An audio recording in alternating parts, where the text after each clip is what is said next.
नमस्कार, आप देख रहे हैं प्रदेश का नंबर 1 और सबसे भरोसेमंद news channel India news Haryana. मैं हूं आपके साथ शुभेंदु सिंह।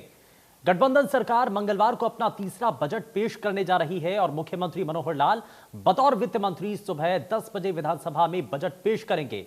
कोरोना की मार के बाद प्रदेश के हर वर्ग को 2022-23 के बजट से बहुत उम्मीदें हैं, तो सरकार के लिए भी हर साल बढ़ रहे राजस्व खर्चों को बजट में कम करना किसी चुनौती से कम नहीं है। राज्य के कुल बजट का एक बड़ा हिस्सा यानी करीब 75% बजट राजस्व खर्चों में जा रहा है, जबकि पूंजीगत खर्च मात्र 25% है।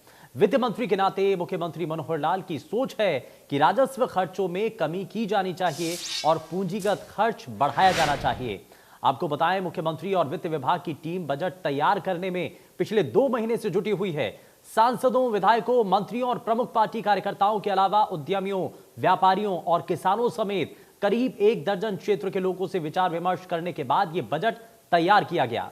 साल 2021-22 के लिए 1.55 लाख करोड़ रुपए का बजट पेश किया गया था, जिसके करीब 1.25 लाख करोड़ रुपए तक पहुंचने की उम्मीद है। गौर करने वाली बात यह भी है कि हरियाणा जब पंजाब से अलग हुआ था, उस समय नए बने राज्य पर मात्र 2.35 करोड़ रुपए का कर्ज था, जो आज करीब 2.25 लाख करोड़ तक पहुंच चुका है। हालांकि राज्य सरकार का यह मानना है कि यह कर्ज इसलिए ज्यादा है क्योंकि बिजली कंपनियों के करीब 30,000 करोड़ रुपए के कर्ज को सरकार ने अपने ऊपर लिया है, जिस वजह से आज बिजली कंपनियों को सालाना 1,000 करोड़ रुपए तक उनका बचा है। तो बजट से अलग अलग उम्मीदें भी हैं, चाहे वो महिलाएं हों, चाहे तमाम अलग अलग सेक्टर्स हों, तो बहुत सारी उम्मीदें हैं। और उन उम्मीदों के तहत क्या क्या चीजें यहां पर देखने को मिल सकती हैं। बजट की जो बड़ी बातें यहां पर 21-22 की, क्योंकि 9वीं से 12वीं तक की जो शिक्षा है उसको लेकर के भी जिक्र है। बुढ़ापा पेंशन बढ़ा करके 2500 रुपए जो है यहां पर इसका भी जिक्र है। वहीं इसके साथ साथ कुछ और भी महत्वपूर्ण चीजें हैं। छोटे किसानों के लिए किसान मित्र योजना, इसको लेकर के भी बड़ी तेजी के साथ चर्चाएं। और साथ ही साथ आपको यह भी बताएं, SYL निर्माण के लिए 100 करोड़ का बजट है। तो ये कुछ ऐसे कदम हैं जो कि इससे पहले तक उठाए गए। पुलिस बल में महिलाओं की संख्या बढ़ाई गई और साथ ही साथ हालांकि इसको लेकर के भी सवाल जरूर उठे थे कि महिला थाने तो खोल दिए गए, लेकिन नियुक्तियां कैसे पूरी होंगी। जो महिला पुलिसकर्मी है उनकी कमी देखने को मिली थी। लेकिन पिंजौर और गुरुग्राम में फिल्म सिटी को लेकर के बड़ा प्रोजेक्ट, इससे पहले तक चर्चाएं इस बात पर भी थी, लेकिन कोरोना रोकथाम के लिए अलग से बजट तय किया गया था, जिसके आधार पर कोरोना संक्रमण के दौर में बहुत हद तक जो चीजें हैं वो इसी बजट के जरिए की गई थी। 4000 प्लेवे स्कूल खोले जाएंगे, ये तय किया गया था, लेकिन कितना बड़ा लक्ष्य है और कितने कदम इसमें आगे बढ़ पाए हैं देखने वाली चीजें। लेकिन 22 जिलों में 2000 रिटेल स्टोर खोलने की जो तैयारी थी वो इससे पहले तक थी। धान खेती के तहत 2 लाख एकड़ कम करने का इसमें लक्ष्य रखा गया था। पानी के संकट को देखते हुए और बदलते परिवेश को देखते हुए यह बड़ा कदम था। पंचकुला में एक बड़े कदम उठाने की बात थी, लेकिन गठबंधन सरकार के बजट में 2020-21 का अगर देखें, आप 1,42,345 करोड़ का ये 20-21 का ये बजट था। और आप ये देखिए कि 21-22 में 1,55,645 करोड़ तक ये जो अगला बजट होता है 21-22 का, वो पहुंच जाता है। और इस बार ये उम्मीद है, क्योंकि पहले के मुकाबले बहुत हद तक बदलाव और अच्छे संकेत यहां पर जरूर मिलने की उम्मीद भी है। तो स्वास्थ्य के क्षेत्र में कितना खर्चा किया गया, अलग अलग विभागों में कितना बजट एलोकेट किया गया है, जरा वो भी आप देखिए। पिछले बार के ये आंकड़े हैं, 7,731 करोड़ रुपए स्वास्थ्य क्षेत्र में खर्च किया गया। सिंचाई जन स्वास्थ्य विभाग के लिए 8,483 करोड़ रुपए खर्च किए गए। वहीं खेल विभाग के लिए 7,731 करोड़ रुपए खर्च किए गए। कृषि क्षेत्र के लिए 6,110 करोड़ रुपए खर्च किए गए हैं। वहीं किसान कल्याण के लिए 2,998 करोड़ रुपए अलॉट किए गए थे। तो ये बड़ी चीजें हैं जो कि इससे पहले वाले बजट में 2021-22 के बजट की जो बड़ी चीजें हैं वो हम आपको दिखा रहे हैं। और इसी के साथ साथ स्वास्थ्य परिवार कल्याण के लिए 4,606 करोड़ रुपए अलॉट किए गए थे। और साथ ही साथ चिकित्सा शिक्षा के लिए 2,136 करोड़ रुपए, पशुपालन और डेयरी के लिए 1,225 करोड़ रुपए, वहीं सहकारिता के लिए 1,274 करोड़ रुपए, बागवानी के लिए 489 करोड़ रुपए और मत्स्य पालन के लिए 125 करोड़ रुपए। तो 2021-22 में विभागों का जो बजट था वो किस रूप में था, वो हम आपको लगातार ग्राफिक्स के जरिए दिखा रहे हैं। तो बेहद महत्वपूर्ण है कि इससे पहले के बजट की वो तस्वीरें, वो आंकड़े आपको देख लेना कि क्या इससे पहले तक किस क्षेत्र में कितना एलोकेशन रहा था। लेकिन इस बार जनता को बहुत सी उम्मीदें हैं। इस बार उम्मीद है कि बड़े परिवर्तन न सिर्फ स्वास्थ्य के क्षेत्र में करने की जरूरत है। और इन्हीं सभी चीजों को जरा समझते हुए आगे बढ़ते हैं और सबसे पहले आपको यह भी दिखाते हैं कि इस बजट को लेकर के जब सभी हल्के इस पे उम्मीदें लगाए बैठे हैं तो किसानों का इस बजट को लेकर के क्या कहना है, उम्मीदें क्या है, जरा वो आपको दिखाते हैं। माननीय मुख्यमंत्री मनोहर लाल जी किसानों के साथ साथ हर वर्ग को खुशी रखेंगे और अच्छा बजट पेश आएगा, हमें उम्मीद है पूरी। किसानों की फसल टाइम पे बिकनी चाहिए जी, ये चाहते हैं जी हम तो। किसान अच्छी हो, दवाई बंदी हो, खाद भी बंदे हों और बिजली सही मिले किसानों को लिए जी। मैं कुछ अपने मुख्य रूप से 2 या 3 पॉइंट्स रखना चाहता हूं कि सबसे पहले तो जैसे मैं अम्बाड़ा का किसान हूं तो मैं बताना चाहूँगा कि हमारे यहाँ पर बेमौसमी बरसात ज़्यादा हो जाती है। इस बार भी बहुत ज़्यादा बरसात हुई है और कई ऐसे गांव हैं, कई ऐसे पूरे के पूरे कस्बे हैं जिनके अंदर पानी लगातार 10-10 दिन बहता रहता है, ओवरफ्लो के चलता रहता है। 1 घंटे के अंदर कई लाख लीटर पानी गुजर जाता है खेतों से होकर और हम पानी की कमी से भी जूझ रहे हैं क्योंकि भूमिगत पानी की कमी होती जा रही है। तो मैं सीएम साहब से दरखास्त करूंगा इस बार वाटर रिचार्जिंग के लिए स्पेशली अम्बाड़ा डिस्ट्रिक्ट के लिए एक अलग से फंड बनाया जाए। और ऑलरेडी मैं कहना चाहूँगा कि हमारे पास 50-50 लाख की मशीनें स्टॉक में खड़ी हैं, सड़ रही हैं सिर्फ रिपेयरिंग के कारण। मैं चाहूँगा कि स्पेशली अम्बाड़ा के लिए बजट अलॉट किया जाए, वाटर रिचार्जिंग के लिए स्पेशली अम्बाड़ा को बजट दिया जाए। बजट में खास करके जो हमारी विभिन्न एग्रीकल्चर की, हॉर्टिकल्चर की, फिशरीज़ की और जितनी भी एग्रीकल्चर के लाइन डिपार्टमेंट की स्कीमें हैं उनमें विशेष तौर पे किसानों को फ़ायदा हो। इस बजट की एक्सपेक्टेशन है वो ये थी कि इस थीम को हरियाणा सरकार एग्रीकल्चर एक्सपोर्ट को बढ़ाने के लिए कुछ ना कुछ इंसेंटिव डिक्लेयर करे। दूसरा, जैसे हॉर्टिकल्चर में हरियाणा ने बहुत अच्छा काम किया है हॉर्टिकल्चर सेक्टर में, लेकिन कहीं ना कहीं जो एग्रीकल्चर सेक्टर है या डेयरी सेक्टर है, लाइव स्टॉक है, पोल्ट्री है, ये सारे जो सेक्टर हैं वो उसमें उतने ज़्यादा पॉलिसी प्रोग्राम नहीं बन सके जो किसानों को की ज़रूरत है। मसलन दूध वाले जो हमारे डेयरी फार्मर किसान हैं, पंजाब में सीएम साहब ने खुद एग्जांपल दिया कि पंजाब के जो डेयरी सेक्टर है उसको देखते हुए हरियाणा को कुछ ना कुछ प्रोग्राम। तो आने वाले इस बजट को लेकर के किसानों की उम्मीदें क्या हैं वो हमने आपको दिखाया, लेकिन महिलाओं की उम्मीदें क्या हैं आप जरा वो भी आपको दिखाते हैं। मेरी हरियाणा सरकार से यही उम्मीद है कि जो ये घरेलू सामान है, खाद्य सामग्री है, उसके रेट है वो मध्य वर्गीय परिवारों की पहुंच में आए, निम्न मध्य परिवार के लोगों तक पहुँचे, वो लोग इसे आराम से सरल तरीके से उसे खरीद सकें, सरकार उन पे ध्यान दे। सर, हम बस यही बजट में यही उम्मीद करते हैं कि सरकार जो कहते हैं कि लेडीज़ को पुरुषों के समान माना जाता है, बस उस नौकरियां तो है नहीं लेडीज़ के लिए, बोलते हैं कि मिलेगी सैलरी, नौकरियां, हमें नौकरी मिलनी चाहिए भी। जितना हम कर सकते हैं, ऐसा तो नहीं है कि हम कुछ नहीं कर सकते हैं काम, रल मिल के काम करेंगे तभी घर का गुजारा होगा। आदमी भी करेगा और लेडीज़ भी करेगी, दोनों रल मिल के गुजारा करेंगे तभी गुजारा होगा। तो हम सरकार से यही उम्मीद करते हैं कि जैसे काम जेंट्स को मिलता है वैसे ही लेडीज़ को काम दिया जाए। हमें यही उम्मीद है सरकार से कि जो अब बजट आएगा उसमें मतलब हमारे रसोई घर का जो सामान वगैरह है, सारे चीनी है, तेल है, चाय पत्ती है और क्या नाम है, दालें हैं, बहुत ज़्यादा ऊबर हो रही हैं। तो इसकी बजट जो अब आएगा वो कम। वही छात्र और व्यवसायी इस बजट को लेकर के क्या उम्मीदें रखते हैं, जरा वो भी आप देखिए।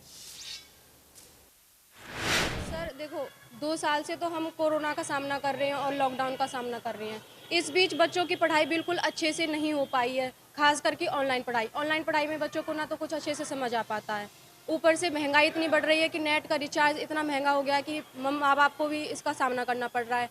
और सरकार को ये सोचना चाहिए, मतलब 5 सब्जेक्ट बच्चों के हैं, उसके अलावा एक ऐसा सब्जेक्ट भी होना चाहिए जो कि बच्चों को आगे जाके जॉब के लिए पढ़ना पड़ता है और उसके लिए अलग से शिक्षा लेनी पड़ती है बच्चों को। तो एक सब्जेक्ट ऐसा कंपलसरी करना चाहिए कि बच्चों को उसकी शिक्षा स्कूल में ही दी जाए ताकि आगे जाके उनको इसका सामना ना करना पड़े। सर, हम तो स्कूल में आ रहे हैं पढ़ने के लिए, लेकिन जो बच्चे हमसे भी गरीब हैं या उनके माँ बाप उनको पढ़ाना चाहते हैं, उनको भी स्कूल में आने के लिए फैसिलिटीज़ दी जानी चाहिए ताकि वो बच्चे भी स्कूल में आकर पढ़ सकें। हम यहाँ पर पढ़ रहे हैं, 2 साल से कोरोना काल चल रहा है, लेकिन फिर भी पढ़ाई में बहुत ज़्यादा दिक्कतें आ रही हैं, लेकिन हम फिर भी उनको कर रहे हैं। लेकिन जो बच्चे नहीं पढ़ पा रहे हैं उन सरकार से यही उम्मीद करते हैं कि सरकार जो भी बजट बनाए वो आम नागरिक के लिए फ़ायदेमंद हो, सुविधाजनक हो और कुछ महंगाई पे लगाम लगे। महंगाई बहुत हो चुकी है खाद्य पदार्थों पर, उसी का बिजनेस करते हैं हम लोग और इस महंगाई के चलते काम पे भी बहुत फ़र्क पड़ रहा है। ग्राहक जो सुनता है रेट पहले 130-40 रुपये 50 रुपये तक की थैली हो गई थी रिफाइंड की, वो 160-70 रुपये की हो गई है। तो जो बजट है उसमें इन रेटों पे लगाम लगे। और 8 मार्च को जो सरकार का बजट आ रहा है उससे व्यापारी वर्ग बहुत अच्छी उम्मीदें लगाए बैठा है। व्यापारी वर्ग की जो उम्मीद है सरकार से कि वो अपना व्यापारियों के लिए जो कोरोना महामारी में लोग परेशान हैं, व्यापारी वर्ग परेशान है, उससे निजात दिलाने के लिए कुछ ऐसे कदम उठाए। सदन की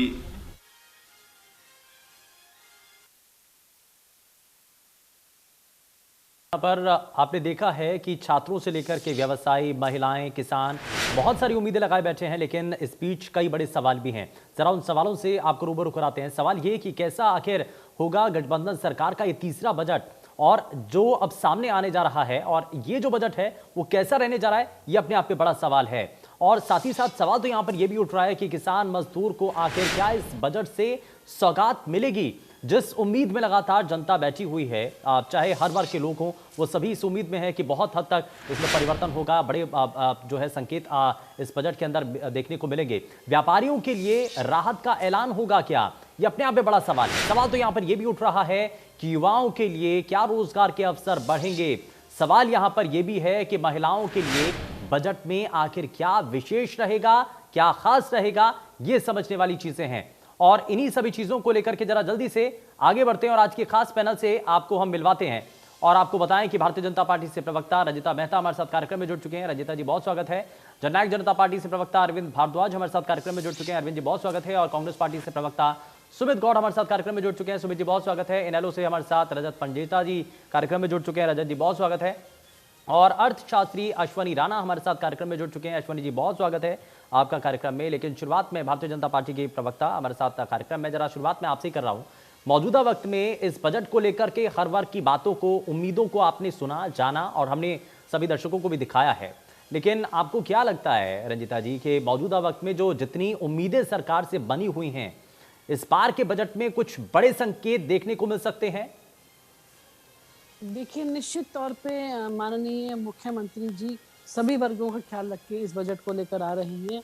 और सबसे अच्छी बात यह है कि पिछले 2 साल जिस तरीके से कोरोना काल के बीते, जिस तरीके से महामारी ने प्रकोप दिखाया पूरे प्रदेश में, उसके बावजूद हमारी जीडीपी जो थी वो दर वो नीचे नहीं गिर पाई, उसको मेंटेन रखा गया। और जिस तरीके की सूझबूझ का काम मुख्यमंत्री जी ने किया, इस बार चाहे वो युवाओं के लिए बजट हो, इस बार चाहे महिलाओं के लिए बजट हो, व्यापारियों के लिए बजट हो, कर्मचारियों के लिए बजट हो, हर वर्ग का ध्यान रखा जा रहा है। और आप भी सराहना करेंगे कि किसी भी वर्ग को अछूता नहीं ठहराया गया है। हाँ, विपक्ष अगर सिर्फ कोसने के लिए कोसता रहे, वो रटी रटाई जो उनके भाषण होते हैं उसको अगर आप एक तरफ रखते हैं, अदरवाइज पूरी हर वर्ग को ध्यान में रखते हुए ये बजट दिया जा रहा है। जैसे ही अभी एक आपने दिखाया था कि अम्बाला के जो व्यक्ति थे वो अपनी फसल को लेकर, पानी को लेकर चिंता कर रहे थे कि हमारे लिए स्पेशल एक अलग से बजट आना चाहिए जिससे कि पानी का जो हमारा नुकसान हो सके। वहाँ पर एक तरफ तो पानी की किल्लत की वजह से हम डार्क जोन में जा रहे हैं और दूसरी तरफ वहाँ पे बाढ़ें आती हैं। जिस तरीके से एक पीछे हमने एग्जाम्पल देखने को मिली कि इस बार बारिश जो आई थी वो बेमौसमी बारिश थी, उम्मीद से ज़्यादा बारिश हुई थी, जिसके चलते एक पॉन्ड की सुविधा पूरे हरियाणा के अंदर हमारी सरकार के द्वारा की जा रही है, जिसके चलते कि नए पॉन्ड बनाए जा रहे हैं। सवाल इसलिए भी उठ रहा है, सवाल इसलिए भी उठ रहा है इस बजट को लेकर के, उम्मीदें इसलिए भी ज्यादा बढ़ जाती हैं क्योंकि किसान आंदोलन का दौर देखा है और उसके बाद जब ये बजट आने जा रहा है तो जाहिर तौर पर किसानों को भी बड़ी उम्मीदें हैं कि इस बार के बजट में कुछ ऐसा हो जो कि आप लगातार कहते रहे हैं टैगलाइन के तौर पर कि किसान हितैषी सरकार है। तो इस बार के बजट में क्या ऐसा होगा जो आप ये साबित कर पाए कि किसान हितैषी सरकार वाकई में है? देखिए, निश्चित तौर पे किसान हितैषी हिसार इसलिए है क्योंकि जिस तरीके से पिछली बार कोरोना काल के चलते भी, किसान आंदोलन के चलते भी सरसों का बम्पर प्राइस लोगों को मिला, सूरजमुखी का बम्पर प्राइस लोगों को मिला, उनका एक एक दाना सरकार ने खरीदा, इतनी व्यवस्था से सारी चीज़ें की गई थी, किसी भी किसान को कोई दिक्कत या परेशानी नहीं आई। इसी तरीके से चाहे उन्होंने इन कानूनों को नहीं माना, उसके बावजूद सरकार उनकी हर भलाई के लिए, उनका एक एक दाना खरीदने के लिए जो है सूचीबद्ध है। और निश्चित तौर पे किसानों के लिए भरपूर इसके अंदर योजनाएं आएंगी जिससे ना केवल अपने परिवार का लाभ उठा सकेंगे बल्कि खुशहाली से अपना एक एक दाना बाजार में बेच भी सकेंगे और उनका अच्छा मुनाफा भी मिलेगा। चलिए ठीक है, आपको बड़ी उम्मीदें हैं, आपको बड़ी उम्मीदें हैं, लेकिन विपक्षी खेमा क्या उम्मीद लगाए बैठा है सरकार से, जरा वो भी समझ लेता हूं मैं। सुमित गौड़ जी को जरा जल्दी से जोड़ लेता हूं। सुमित जी, आपको क्या उम्मीदें हैं? सरकार इस बार जो बजट सामने आएगा, क्या आपको लग रहा है इसमें किस क्षेत्र के अंदर बड़े परिवर्तन कर, क्योंकि भारतीय जनता पार्टी की प्रवक्ता ये कह रही हैं कि इस बार सभी को उम्मीदें हैं और सरकार उन सभी उम्मीदों पर खरा उतरेगी, चाहे वो कृषि क्षेत्र हो, चाहे वो उद्योग जगत से जुड़े हुए लोग हो, सभी को इससे फायदा मिलेगा। देखिए, हमारी साथी बहन रंजीता मेहता जी, प्रवक्ता बीजेपी, ने ये भूलते हुए कि वो एक गृहिणी भी हैं, घर भी चला रही हैं, उन्होंने बीजेपी की प्लस ही प्लस दिखाया इस बजट को, हर चीज को, और वो ये भूल गई। पिछले 2 दिन से ऑल ओवर इंडिया एक खबर चल रही है सभी ग्रुप्स में, न्यूज चैनल में, कि एक आध दिन के अंदर पेट्रोल, डीजल और गैस सिलेंडर में एक बार फिर से जबरदस्त इजाफा होने वाला है, जबरदस्त बढ़ोतरी होने वाली है। मैं ये सवाल करना चाहता हूं बहन रंजीता मेहता जी से। पहली बात, 3 सवाल है मेरे। क्या आप इस बजट में कोई एक चीज आप ऐसी लाए हैं जिससे आप महंगाई को कंट्रोल में कर रहे हो? दूसरी बात, अगर डीजल, पेट्रोल की महंगाई नहीं हो रही होती, आज हमारे ग्रुप में चल रहा था कि किसानों ने ऑलरेडी ऐलान कर दिया, जिन किसानों को ये दुहाई दे रहे हैं, जिनके नाम पे चुनाव लड़ते हैं, उन किसानों ने ऑलरेडी अल्टीमेटम दे दिया है खापने कि जींद में इकट्ठा होंगे, क्योंकि उनको भी खबर है कि डीजल के रेट बढ़ने जा रहे हैं। तो जब पेट्रोल डीजल ऑलरेडी 100 के पार है और आगे होने जा रहा है, तो पहली बात तो साफ हो गई कि इनसे इस चीज की उम्मीद हमारा हरियाणा वासियों, देशवासियों को बिल्कुल ही करनी चाहिए कि महंगाई पे कंट्रोल करेंगे। जब इन्होंने अभी तक कुछ नहीं किया, ये आगे कुछ नहीं कर पाएंगे। मैं बीइंग कांग्रेसी नहीं कह रहा, मैं फिर कह रहा हूं, मैं एक लेमैन की हैसियत से बात कर रहा हूं। महंगाई को ये कंट्रोल करने में पूरी तरह फेल है, क्राइम को कंट्रोल करने में, बेरोजगारी को कंट्रोल करने में पूरी तरह फेल है। अब चुनाव हो गए हैं, 5 राज्यों के चुनाव हो चुके हैं, अब मतदान बंद हो चुका है। मैं चैलेंज के साथ 5 राज्यों को छोड़ दीजिए सर, अब वापस से हरियाणा पर आते हैं। देखिए, ये तो होगी राजनीति की बात, लेकिन अब हरियाणा की बात भी, हरियाणा के लोगों को बहुत सारी उम्मीदें हैं।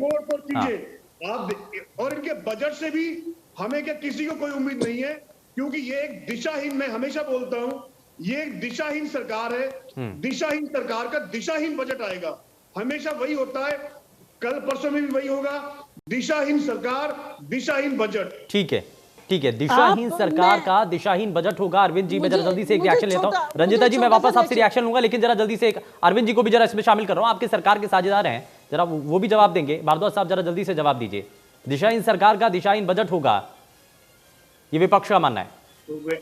शुभेंदु जी, सबसे बड़ी बात यह है कि जननायक जनता पार्टी और भारतीय जनता पार्टी की जो गठबंधन की सरकार है, हमारा यही प्रयास है कि हम हरियाणा प्रदेश के सभी वर्गों के लिए, चाहे वो किसान हो, मजदूर हो, व्यापारी हो, कर्मचारी हो या किसी अन्य वर्ग से आते हो, सभी के लिए ऐसे काम किए जा सकें ताकि उनका फायदा हो, ताकि उन्हें सुरक्षा मिल सके, उनका स्वास्थ्य, उनके बच्चों की शिक्षा का ध्यान रखा जा सके। तो ये जो सरकार है, गठबंधन की हमारी जो सरकार है हरियाणा प्रदेश की, वो यही इसी प्रयास में है, किस तरह से हम अपना जो हमारी बैलेंस शीट है, हमारा जो खजाना है प्रदेश का, उसे मजबूत रखा जाए, ताकि हम जो अंतिम पंक्ति में बैठा व्यक्ति है, जो सबसे निचले तबके का व्यक्ति है, गरीब जो तबका है, किसान जो तबका है, या और जो वर्गों से जो लोग आते हैं, उन सबको किस तरह से फायदा दिया जा सके।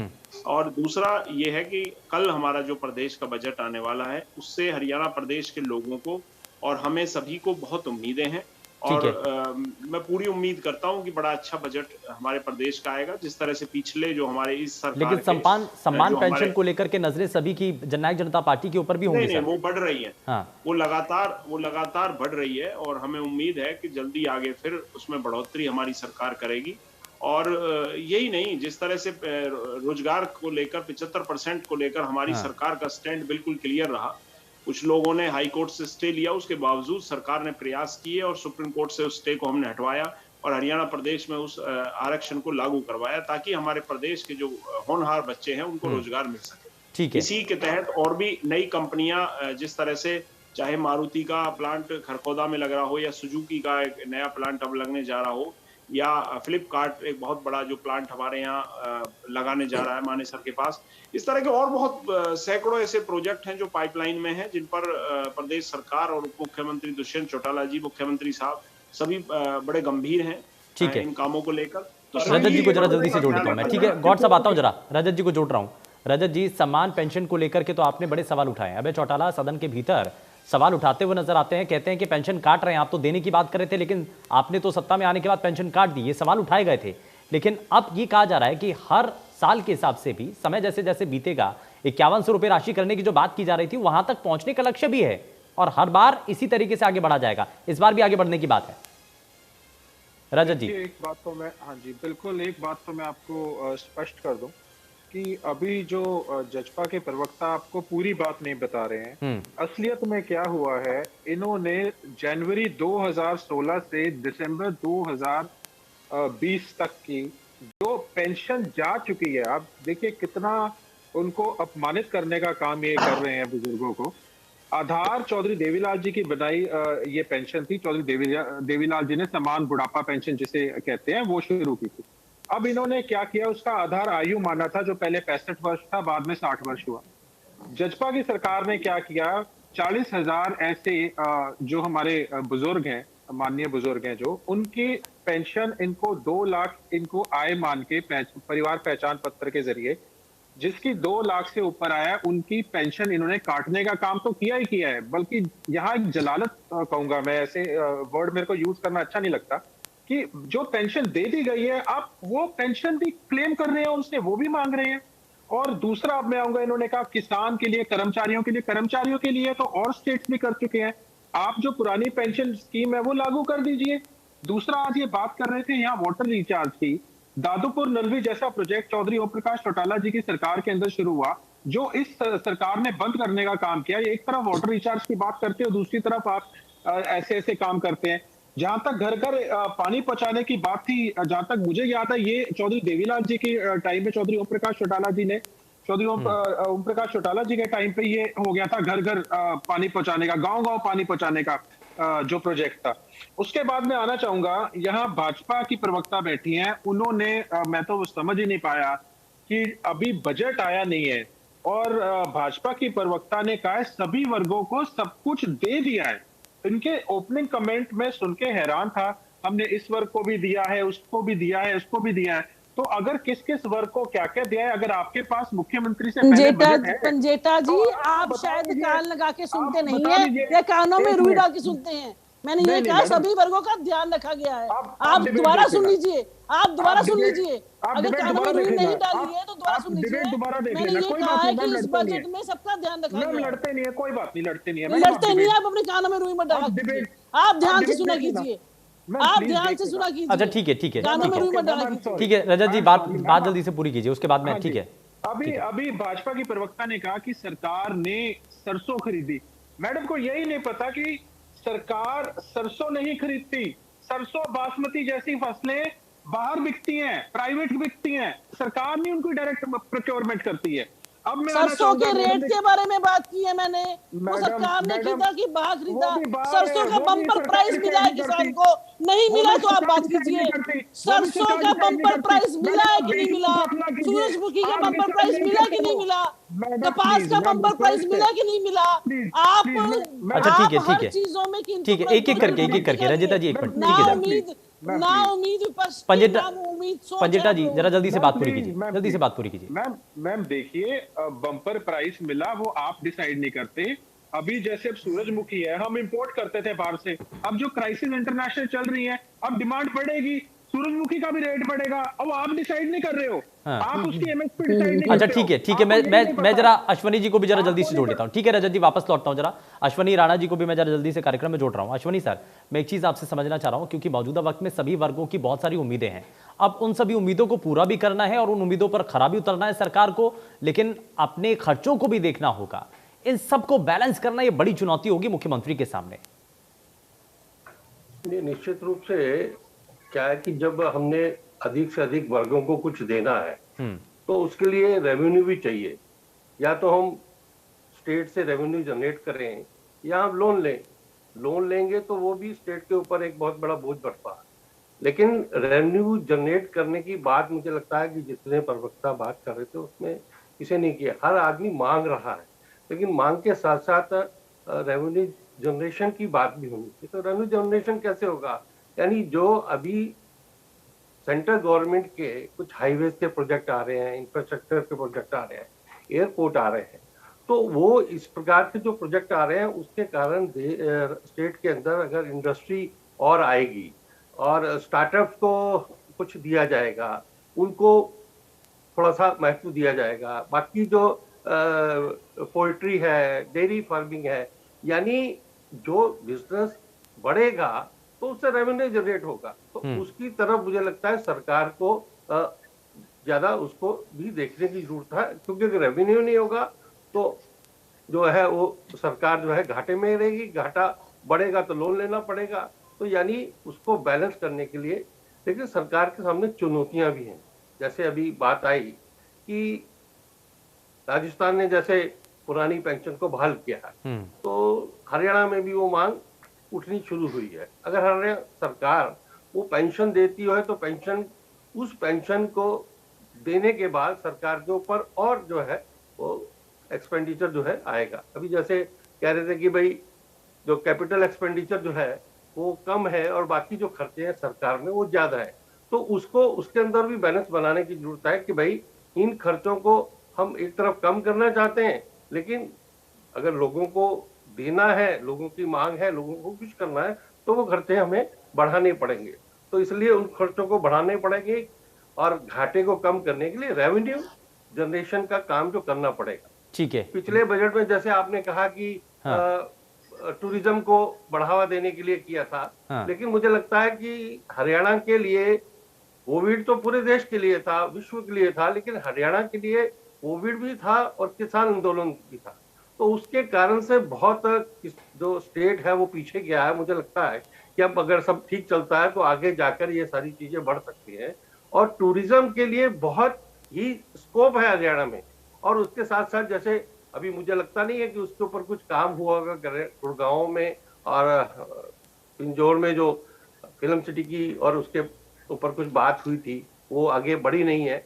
तो इस प्रकार से छोटी छोटी जो योजनाएं सरकार बनाती है उसको इम्प्लीमेंटेशन होती है, तो ही सरकार का रेवेन्यू भी जनरेट होगा, लोगों को एम्प्लॉयमेंट मिलेगी। एक अच्छी बात सरकार ने की कि सुप्रीम कोर्ट में जाकर जो 75% लोकल लोगों को रोजगार देने का जो संकल्प था सरकार ने वो पूरा किया है, और मुझे लगता है कि आगे भी उसके ऊपर सरकार टिकी रहेगी। कहीं भी कोर्ट में कुछ भी आता है और सरकार को उसको अच्छी तरह से लेती है, तो मुझे लगता है कि उसका असर बहुत होगा। क्योंकि गठबंधन धर्म को निभाना भी है, जननायक जनता पार्टी के मैनिफेस्टो में इसको शामिल भी किया गया था, और यही बड़ा कारण भी है कि लाख विरोध होने के बावजूद भी सरकार गठबंधन में इसको लेकर के स्टैंड क्लियर कर चुकी है कि कोर्ट में भी जाना होगा तो जाएंगे, अपना पैरवी जो है मजबूती के साथ रखेंगे। हाँ। एक मैं मुद्दा और जोड़ना चाहता हूँ कि भाई सरकार ये कहते हैं कि हम जो है किसी प्रकार की भी जो हेराफेरी है या इस प्रकार की जो लोग करते हैं उसके ऊपर भी रोक लगाकर और खुला जो है वो सब कुछ सामने आना चाहिए। तो मुझे लगता है कि हरियाणा में सरकार को उस तरफ भी एक देखना चाहिए।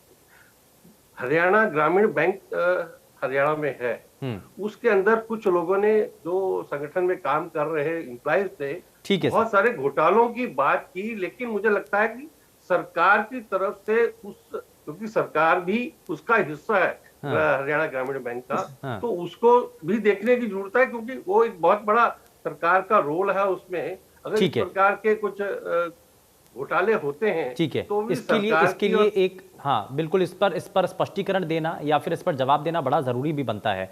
मैं लेकिन रंजिता जी जरा जल्दी से एक रिएक्शन आपसे लेना चाह रहा हूँ। इसमें चाहे महिलाएं हों, महिलाएं इस उम्मीद में हैं कि बढ़ती महंगाई से कुछ हद तक राहत मिल पाए, लेकिन कैसे मिल पाएगी। दूसरा बड़ा संकट यहाँ पर स्वास्थ्य के क्षेत्र के लिए भी है। कोरोना संक्रमण के बाद से बड़ा फोकस रहा है, जितनी भी सरकारें प्रदेश की या देश की ये कोशिश करती रही हैं कि चाहे वो हेल्थ सेक्टर के अंदर नियुक्तियों की बात हो, चाहे वो बुनियादी ढांचे को मजबूत करने की हो, इन सभी चीज़ों पर सबसे ज़्यादा फोकस किस पर होगा। और मैं शुरुआत में भी इसलिए भी पूछ रहा था क्योंकि किसान आंदोलन के बाद ये जो बजट आ रहा है तो किसानों को भी उम्मीदें इस बजट से बहुत ज्यादा हैं, और अगर ऐसा नहीं होता है कि उनकी उम्मीदों पर खरे उतरते हैं तो जाहिर तौर पर नाराजगी के तौर पर एक बार फिर से वो संकेत देखने को मिल सकते हैं। कैसा नहीं है रंजिता जी? देखिए निश्चित तौर पे जो मेरे विपक्ष ने सवाल उठाए हैं उनका भी जवाब दूंगी, और जो आपने सवाल किया है उसका भी जवाब दूंगी। विपक्ष के लिए तो सबसे पहले ये कहना चाहती हूँ कि ना उम्मीद विपक्ष की ना उम्मीद सोच जो है वो आपके सामने आ रही है कि बजट आने से पहले ही किस कदर ये उम्मीदें लगा रहे हैं। व्हाट्सएप पे जो टीवी चलाते हैं कि व्हाट्सएप पे ये आ रहा है, व्हाट्सएप पे वो आ रहा है, तेल का रेट बढ़ जाएगा, इसका रेट बढ़ जाएगा। अरे आप क्या महंगाई नहीं हुई? अरे आप किस रंजीता तरीके जी से गलत आप क्या झूठ मत महंगाई नहीं बोलिए। हुई? व्हाट्सएप टीवी के थ्रू जो आप लोग पहले क्या ही भ्रम महंगाई फैलाना नहीं शुरू हुई? करते हैं, क्या आप बुराई के पेट्रोल नाम के पर दाम बुराई नहीं बढ़ाए करते हैं। आपने? आप क्या बीच कराई में नहीं बोलेंगे बढ़ा? तो मैं आपको एक शब्द नहीं बोलने दूंगी। जब बिल्कुल, आपकी बारी झूठ नहीं आएगी तब सुनूंगा। बोलिएगा। आप जब ये बोल आपकी रहे बारी हैं आएगी कि तब पिछले बोलिएगा। नहीं नहीं, सुनिए सुमित जी, अच्छा सुनिए, ठीक है ठीक है, काउंटर कीजिएगा, अपने समय पे कीजिएगा, एक एक करके बात रखिए, ठीक है। हम आपके के झूठ का पर्दाफाश करने आए हैं। नहीं ठीक है, आपको समय दूंगा, मैं आपको मौका दूंगा, आप अपने समय में बात रखिएगा। रंजीता जी, आप अपनी भूमिका कितनी निभाते हैं वो विधानसभा के अंदर सब लोग देखते हैं। जिस तरीके से आप बिना रीजन के वॉकआउट करते हैं, तो आपकी जिम्मेदारी कितनी है लोगों के प्रति, ये साफ नजर आती है। अरे सुमित गौर जी, बीमारी है आपको बीच में बोलने की क्या? नहीं ठीक है, नहीं एक मिनट गौड साहब सुनिए, एक बार सुन लीजिए, उसके बाद काउंटर कीजिएगा ना, एक बार सुन लीजिए एक बार। हाँ रंजीता जी, बात पूरी कीजिए जल्दी से। नहीं, सुमित गौर जी, आपके लिए एक शेर सुनाना चाहूंगी, आपके लिए एक शेर सुनाना चाहूंगी, तो सुनना चाहते हैं तो कमाल की बात करती हैं। आपके लिए एक शेर सुनाना चाहती हूँ, अगर आप चुप, अरे गृहिणी हूँ तभी सुनिए। अच्छा ठीक है ना, गृहिणी की कितनी आप इज्जत कर रहे हैं। अच्छा सुमित जी, देखिए सत्ता पक्ष में, अच्छा ठीक है ना, एक बार सुन तो लीजिए, एक बार सुनिए, शायरी के साथ आगे बात बढ़ा लेते हैं, ठीक है। अच्छा रंजीता जी, शायरी सुना दीजिए आप। सारी जनता जनार्दन देख रही है, कांग्रेस पार्टी गृहिणी की कितनी इज्जत करती है, ये आपकी सब देख रही है। गृहिणी की कितनी इज्जत करते हैं आप, ये आज जनता जनार्दन इस टीवी के माध्यम से देख रही है कि गृहिणी को आप बोलने नहीं दे रहे। आप बैसाखी की सरकार, क्योंकि गृहिणी के खिलाफ बोल रही है। आप बोलने देंगे तो बोलेगी ना, आप गृहिणी को बोलने का मौका नहीं देना चाहते। नहीं सुमित जी, एक मिनट सुनिए ना, नहीं ऐसा नहीं है, बिल्कुल भी नहीं है, एक एक करके बात रखिए सर, प्लीज एक मिनट। सुमित जी एक मिनट, रंजीता जी बात रखिए। ये लगातार बीच में बोल रहे हैं सुमित। नहीं आप अपनी बात रखिए। हाँ, वो कहते हैं कि ना मैं गिरा ना मेरी उम्मीदों का मीनार गिरा, पर मुझको गिराने के लिए वो खुद कितनी बार गिरा। जिस तरीके की इनकी सोच है महिलाओं के प्रति, किस तरीके से महिला से व्यवहार करते हैं और एक गृहिणी को ही बोलने से रोकते हैं, ये सारी जनता जनार्दन टीवी के माध्यम से देख रही है। गृहिणियों के चूल्हे में आग लगा रही है। आपकी जो अध्यक्षा है गृहिणी है, वो चूल्हों में आग लगाती होगी। नहीं देखिए बड़ी सार्थक डिबेट है, इस तरीके से नहीं, एक एक करके। सुमित गौर जी, मैं समय दूंगा आपको ना, आप अपने समय में बात रखिएगा। एक मिनट जरा रंजीता जी, जल्दी से बात पूरी कीजिए, टू द पॉइंट एकदम बात, ठीक है। सुमित गौर जी एक मिनट जरा सुनिए सर, सुनिए रंजीता जी, टू द पॉइंट। जब ये बोलेंगे मैं एक शब्द नहीं बोलने दूंगी, मैं आपको एडवांस नहीं टू द पॉइंट एकदम बात, ये बिल्कुल नहीं होगा, ये बिल्कुल नहीं होगा। सुमित गौर जी प्लीज एक मिनट, सुमित गौर जी प्लीज एक मिनट, सुनिए जरा, सुनिए। देखिए जनता का बड़ा कीमती समय होता है, वो देख रहे हैं आपको ना, बड़ा आप एक एक करके बात रखिए ना सर, ठीक है। हाँ रंजीता जी बात रखिए। मैं बिल्कुल बात रखूंगी, पर जिस तरीके से इन्होंने इंटरवीन किया है मैं भी इंटरवीन करूंगी। नहीं ये कोई तरीका नहीं है। रंजीता जी बात रखिए।